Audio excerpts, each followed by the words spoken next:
Cheers, guys.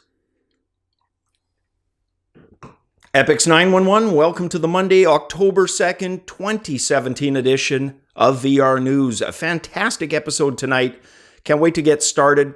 Just a quick thing before we jump into the news. Some comments about the editorial yesterday, some good comments.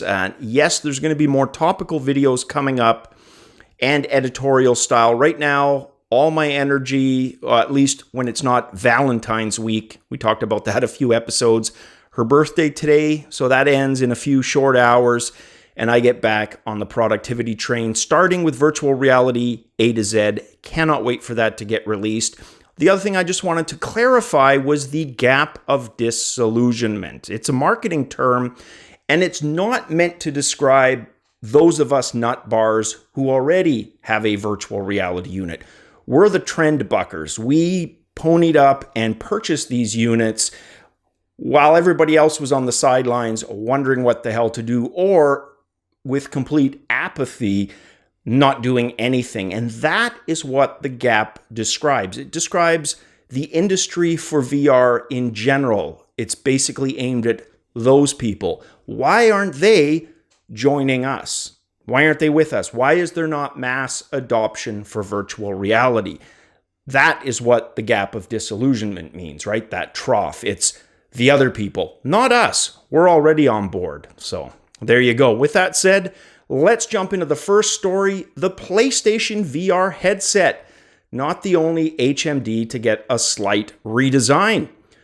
On October 14th in Japan, they are going to start releasing the new PlayStation VR design headset, 10 grams lighter with a slightly larger processor unit that is going to be capable of delivering native high dynamic range pass-through.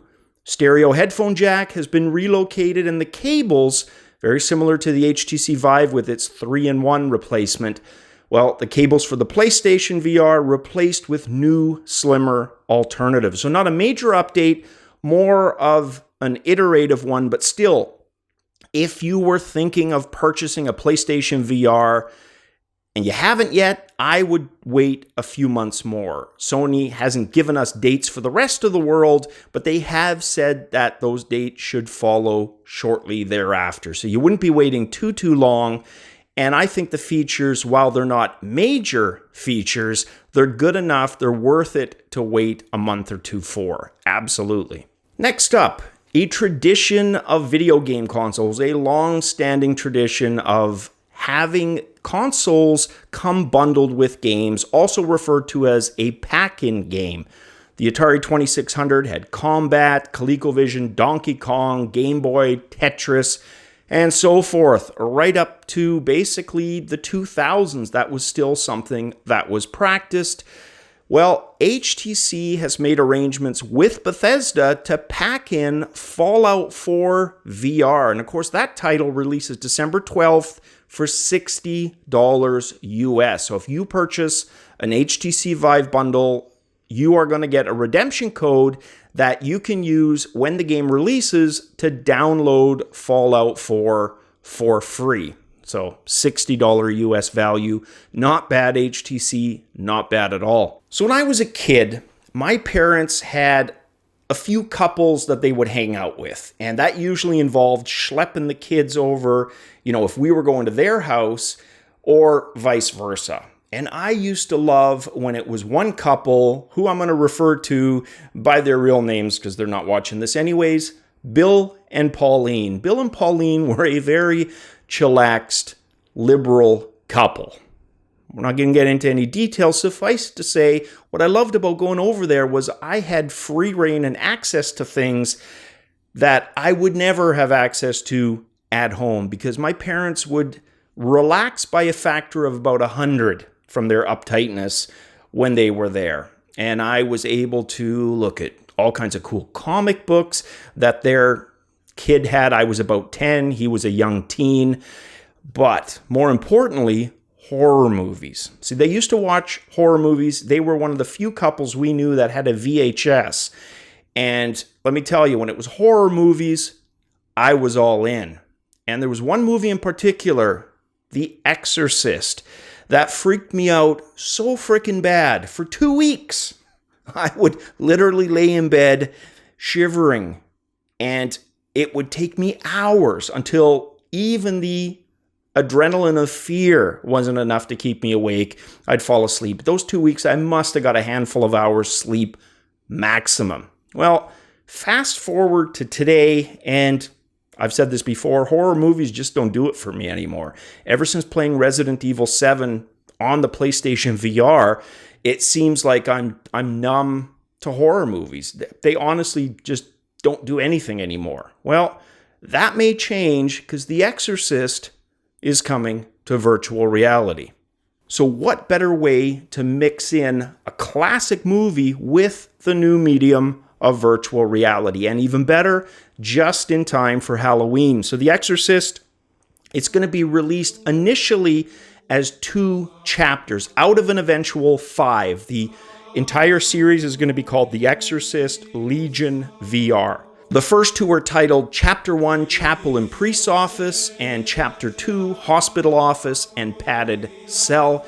The experience created by Wolf and Wood. They are the team behind A Chair in a Room, Greenwater, and of course, based on the novel The Exorcist by William Peter Blatty. Each episode is going to run approximately 20 to 30 minutes, so the first 2 should provide about an hour, and if it's as terrifying as I hope, and more importantly, at a fair price point, well, that just might be pretty damn awesome. The remaining 3 episodes, titled Nursery, Morgue, and Excavation, respectively, they are going to be released 1 per month afterwards, starting in November. Every month, Valve has its user survey, and while this isn't an exact science, it's really a poll, and we all know polls aren't always that accurate. But it does give us a glimpse of the Steam VR user base. And we know that the last few months, especially with the summer Rift sale, the Rift has been catching up statistically. Well, the results are in for August, and it looks like the Rift has gained another 3.1%. So sitting in at 46.87%.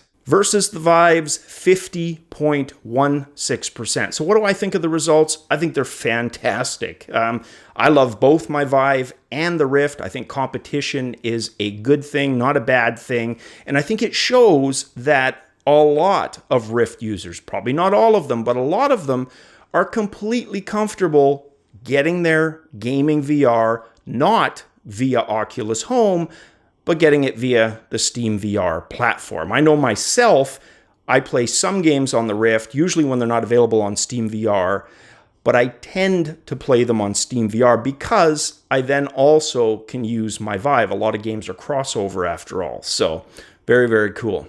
It'll be interesting to see what those results are like moving forward. And then the last story, not really a news story, just a quick little verbal update. David Jagneaux of Upload VR at a recent conference was able to do a hands-on test with those Windows VR mixed reality controllers.